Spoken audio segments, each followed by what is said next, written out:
Hello and welcome to today's Living Word. I'm Dwayne Matz. We're continuing in the book of Isaiah chapter 7, picking it up at verse 10.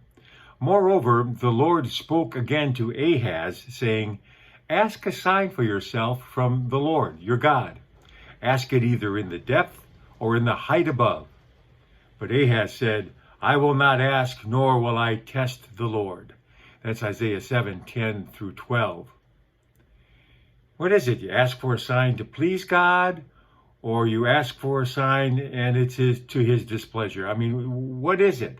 What's the difference? I mean, Gideon asked for signs and he got them. But Jesus said this about signs in Matthew 12:39, an evil and adulterous generation seeks after a sign, and no sign will be given to it except the sign of the prophet Jonah.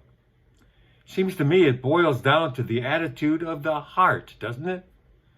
The evil and adulterous generation are those who will only believe if God performs a dog and pony show for them. They ask for a sign from God, and not receiving what they ask for, they conclude that there is no personal God for them. Never mind all the other evidence that speaks of his loving and just existence. Like Psalm 19:1 says, the heavens declare the glory of God, and the firmament shows his handiwork.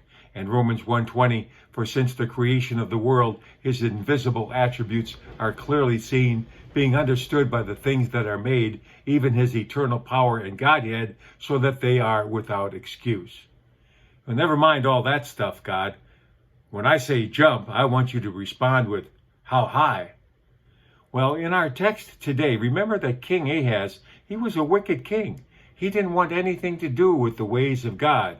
The Bible tells us he did not do what was right in the sight of the Lord his God, 2 Kings 16:2.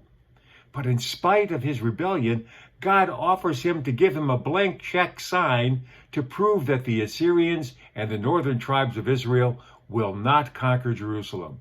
And not just an ordinary sign, I mean anything from the deepest part of the earth to the highest thing in the sky. God would perform it for him if he just asks.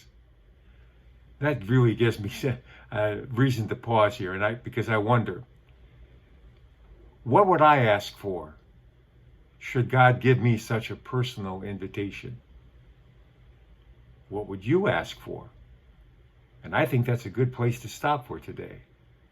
Let's ponder our answers to that question, and then let's ask God, as God invited Ahaz to ask him. I'm Dwayne Matz, and that's today's Living Word.